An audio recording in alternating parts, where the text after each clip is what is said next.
அதுவும் 2000 ரூபாய் தர போறேன்றாங்க. நாங்கள் அவங்களுக்கு ஓட்டு போடுவோன்றாங்க. புதிய ஆட்சியாளர்கள் ஏதாவது வந்து இந்த குடிநீர் திட்டத்தை நிறுத்திடுவாங்களோன்னு பயமாக இருக்குது. 50 வீடு 100 வீடுகள் இருக்கும். அந்த வீடுகளுக்கு குடிநீர் வசதி தேவை, மின்சார வசதி. அந்த தேர்தலில் கிடைத்த ஒரு எழுச்சியை விட இந்த தேர்தலில் நான் அதிகமான மக்களிடத்தில் நான் காண்கிறேன் என்பது அவங்களுக்கு வாழ்வா சாவான்ற ஒரு நடைபெற உள்ள தமிழ்நாடு சட்டமன்ற தேர்தலில் நாங்குநேரி சட்டமன்ற தொகுதியில் காங்கிரஸ் கட்சியினுடைய வேட்பாளராக திரு ரூபி மனோகரன் அவர்கள் மீண்டும் களம் இறங்கி இருக்கிறார். அவரிடம் நாம் தற்போது சில கேள்விகளை முன்வைக்கலாம். சார் வணக்கம். நாங்குநேரி தொகுதியில் 5 ஆண்டு காலம் சிறப்பாக சட்டமன்ற உறுப்பினராக பணியாற்றி நீங்கள் மீண்டும் காங்கிரஸ் கட்சி சார்பில் வேட்பாளராக களம் இறங்கியிருக்கீங்க.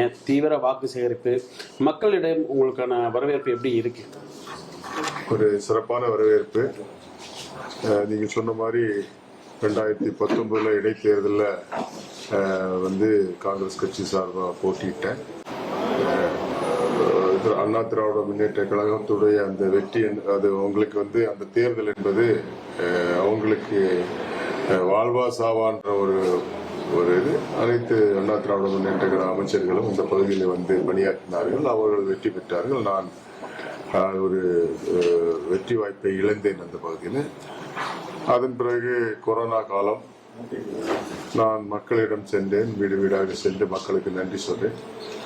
2021 பாராளுமன்ற சட்டமன்ற தேர்தலில் போட்டியிட்டு வெற்றி பெற்று இப்போது மீண்டும் காங்கிரஸ் இயக்கம் எனக்கு இந்த தொகுதியை போட்டியிட வாய்ப்பு கொடுத்திருக்கிறது. அதற்காக அன்பு தலைவர் ராகுல் காந்தி அவர்களுக்கும், மல்லிகார்ஜுனா கார்கே அகில இந்திய தலைவர் அவர்களுக்கும், அன்னை சோனியா காந்தி அவர்களுக்கும், நம்முடைய தலைவர் செல்வ பெருந்தை அவர்களுக்கும் என்னுடைய நன்றியை இந்த நேரத்தில் தெரிவித்துக் கொள்கிறேன். மக்களிடம் நேரடியாக சென்றுட்டு இருக்கீங்க. இந்த 5 ஆண்டு கால சட்டமன்ற உறுப்பினராக இருந்து நீங்கள் மக்களுக்கு செய்த பணிகளை பார்த்து மக்கள் உங்களுக்கு கொடுக்கக்கூடிய அந்த வரவேற்பு எப்படி இருந்துச்சு? நான் வந்து 2019 போட்டியிட்டேன். 2024 அந்த தேர்தலில் கிடைத்த ஒரு எழுச்சியை விட இந்த தேர்தலில் நான் அதிகமாக மக்களிடத்தில் நான் காண்கிறேன். மகிழ்ச்சியாக என்னை வரவேற்கிறார்கள். ஒரு சில இடங்களில் அவர்களுடைய குறைகளை என்னிடம் ஒரு நட்பு ரீதியாக என்னிடம் பேசுகிறார்கள். ஐயா நீங்க வரல, எங்களுக்கு வரணும், அடிக்கடி வரணும் அப்படின்ற ஒரு நட்பு ரீதியாக என்னுடைய பாசரீதியாக சொல்றாங்க. கடந்த 5 ஆண்டுகளாக நான் சிறப்பாக நாங்குநேரி தொகுதியில் மக்கள் பணியாற்றினேன் என்ற ஒரு மன நிறைவு எனக்கு இருக்கு. அது மகிழ்ச்சியா இருக்கு. நல்ல ஒரு வெற்றி கிடைக்கும்ன்ற ஒரு நம்பிக்கையோட இருக்கு. நாங்குநேரியை பொறுத்த வரைக்கும் நிலப்பரப்பு அதிகமான ஒரு தொகுதியாக இருந்தாலும் ஒரு 2,53,000 வாக்காளர்கள் தான் வந்து இங்க இருக்காங்க. அவர்களுடைய தேவையை பூர்த்தி செய்வதுங்கிறது ஒரு கடினமான ஒரு சூழல் இருக்கு. இதுல குடிநீர் பற்றாக்குறை பிரச்சனை வந்து இங்க மிகப்பெரிய அளவில், அதை நீங்க வந்து இந்த நிலத்தடி நீர் போரெல்லாம் போட்டு செஞ்சு கொடுத்துருக்கீங்க, அதை சொல்லுங்க. அதாவது நாங்குநேரி தொகுதி வந்து ஒரு மிகப்பெரிய தொகுதி. 573 கிராமங்களை அடக்கிய தொகுதி. இதுல ஒவ்வொரு கிராமம் எப்படின்னு சொன்னா, ஒரு கிராமமும் ஒரு 5 கிலோமீட்டர் 10 கிலோமீட்டர் தள்ளி தள்ளி இருக்கும். அதுல வந்துட்டு 50 வீடு 100 வீடுகள் இருக்கும். அந்த வீடுகளுக்கு குடிநீர் வசதி தேவை, மின்சார வசதி, கழிவுநீர் சாக்கடை வசதி, சமூக நலக்கூடம், மருத்துவமனை, இதெல்லாம் கல்விக்கூடம், சின்ன கல்வி, இதெல்லாம் தேவைப்படுகிற ஒரு ஊரு, ஒரு கிராமம்னா இதெல்லாம் தேவை. பல இடங்கள்ல வந்திருக்கு. சில இடங்கள்ல இன்னும் அந்த குறைபாடுகள் இருக்கதான் செய்யுது. இது காரணம் என்னன்னா, அது தொகுதியுடைய அந்த அமைப்பு. ஒரு பகுதியிலிருந்து இன்னொரு பகுதி போயிட்டு வந்தா இன்னொரு பகுதிக்கு போறது மினிமம் ஒரு அரை நாள் ஆகிடும். ஒரு இடத்துல இருந்து இன்னொரு பகுதி, ஒரு பகுதியில் இன்னொரு பகுதி கிட்டத்தட்ட 85-90 கிலோமீட்டர் ஒரு பக்கத்துல இருந்துட்டு. அவ்வளோ பெரிய தொகுதி ஆனதுனால அந்த சில மக்கள் மத்தியில நம்ம வந்து இன்னைக்கு போயிட்டு வருவோம், திருப்பி அவங்க கிட்ட போகும்போது 1 மாசம் கழிச்சு போகும்போது போறதை மறந்துடுறாங்க.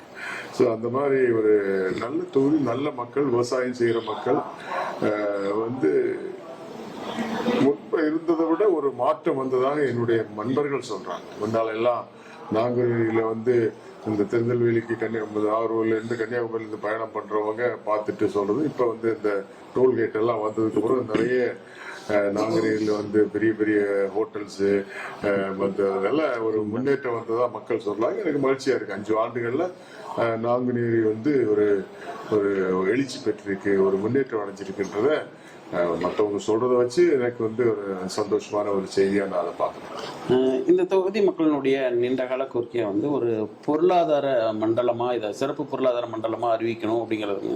அதை இப்போ முதலமைச்சர் கூட வந்து அதை ஒரு இதை மாற்றி சிப்காட் வரும் அப்படிங்கிற உத்தரவாதம் கொடுத்துருக்காரு. இந்த கனவு எப்பொழுது நிறைவேறும்? நீங்க அதுக்கு என்ன முயற்சி எடுக்க போறீங்க? சிப்காட் வந்து ஏற்கனவே நாங்குநேரியில் வந்து ஒரு தொழிற்பூங்கா வந்தது. அது வந்து தனியார் மயமான ஒரு தொழிற்பூங்கா. அதனால அதுல வந்து பல லீகல் ப்ராப்ளம்ஸ், அதாவது அதனால பிரச்சனைகள் வந்ததுனால இப்போ அரசு அதுல தலையிட்டு சில பிரச்சனைகள் தீர்த்திருக்கா. இருந்தாலும் பெரிய லெவல்ல அது சக்சஸ் ஆகல. நம்முடைய தமிழக முதல்வர் அவர்கள் புதிதாக அந்த சிப்காட் இப்போ நாங்குநேரியில் அறிவிச்சிருக்காங்க. நிலம் எடுக்கிறதுக்கெல்லாம் ஆரம்பமாயிடுச்சு. இப்போ வந்து நிச்சயமாக இந்த ஆட்சி தொடர்கிற பட்சத்தில் வந்து நாங்குநேரி வந்து ஒரு ஒரு வேலை வாய்ப்புல இளைஞர்களுக்கு கொடுக்குறோம். ஏன்னா நாங்குநேரி தொகுதி என்பது கொஞ்சம் இளைஞர்கள் அதிகமாக இருக்கிற பகுதி, வேலை வாய்ப்புகள் வந்து தேவை இருக்குது. அதுக்காக தான் கலைஞருடைய காலத்துல வந்து நாங்குநேரியில் தொழிற்பூங்கா வந்திருக்குது. அந்த தொழிற்பூங்கால இந்த மாதிரி பிரச்சனை இருக்கிறதுனால தான் நம்முடைய தற்போதைய முதல்வர் மு க ஸ்டாலின் அவர் இந்த வந்து கிட்டத்தட்ட 300 ஏக்கரை வந்துட்டு 3000 ஏக்கர் 3000 ஏக்கரை வந்து வந்து கையகப்படுத்துற பணிகள் இருக்காங்க. அதுக்கெல்லாம் ஜியோ எல்லாம் போட்டாங்க. அதுக்கான களப்பணிகள் நடந்துகிட்டு இருக்கு. நிச்சயமா அது வந்து ஒரு பெரிய மாற்றத்தை நாங்குநேரி தொகுதி கொடுக்கும். அது மாதிரி அது மட்டும் இல்லை, இப்போ வந்து நான் 5 ஆண்டு காலத்துல வந்து இந்த நதிநீர் இணைப்பு திட்டம், நம்பியாறு தாமிரபரணி நம்பியாறு இணைப்பு திட்டத்துல இதுக்கு முன்னால இருந்த அண்ணா திராவிட முன்னேற்ற கழகம் ஒரு 10 ஆண்டுகளா அந்த செயல்பாடு நிறுத்தி வச்சிருந்தாங்க. இப்ப இந்த 5 ஆண்டுகள்ல அதையெல்லாம் நிறுத்தி செய்து இப்போ அது தண்ணி போயிட்டு இருக்குது. மக்கள் வந்து நிலத்தடி நீர் பட்டமெல்லாம் கொஞ்சம் உயர்ந்திருக்கு. இந்த மழைக்காலத்துல கூட, கடந்த மழைக்காலத்துல கூட அந்த திட்டத்தினால பலவிதமான வந்து விவசாயிகள் பயனடைஞ்சிருக்காங்க. இன்னும் வந்து காலத்தின் இதில் வரும்போது தொடர்ந்து அந்த விவசாயிகளுக்கு அது மிகப்பெரிய பயனுள்ளதா இருக்கும். அந்த திட்டத்தை முழுமையாக நிறைவேற்றதில் எனக்கு மட்டற்ற மகிழ்ச்சி. அதுபோல குடிநீர் திட்டத்தை பத்தி கேட்டீங்க. குடிநீர் திட்டம் கூட 1080 கோடியில வந்துட்டு ஒரு மிகப்பெரிய குடிநீர் திட்டத்தை கொண்டு வந்து அது செயல்பாட்டுக்கு வர இருக்கிறது. இன்னும் ஒரு சில மாதங்கள்ல நிச்சயமா அந்த திட்டம் நிறைவு பெறும். அப்போ வரும்போது நாங்குநேரி தொகுதியில வந்து எந்த கிராமங்கள் கூட தண்ணி பிரச்சனையே இருக்காது. அந்த சூழ்நிலை நிச்சயமாக உருவாடும். எனக்கு ஒரு பயம் என்னன்னா, எப்படி நாங்குநேரி தொகுதியில வந்து அந்த சிப்காட் போவதை நிறுத்தினாங்களோ அது மாதிரி புதிய ஆட்சியாளர்கள் ஏதாவது வந்து இந்த குடிநீர் திட்டத்தை நிறுத்திடுவாங்களோன்னு பயமா இருக்குது. ஆனா அதுக்கான வாய்ப்பு இல்லை. காரணம் என்னன்னா, இந்த ஆட்சி நிச்சயமா இந்த மீண்டும் தளபதியுடைய ஆட்சி வருவது உறுதி. மக்கள்கிட்ட நாம் வாக்கு சேகரிக்க போகும்போதே அது தெரியுது. வந்து அந்த முதல்வருடைய முத்தான அந்த திட்டங்கள், அந்த 1000 ரூபாய் அந்த பெண்களுக்கு கொடுக்குற திட்டமானாலும் சரி, அதை இப்போ 2000 ரூபாய் மாற்றிருக்காங்க.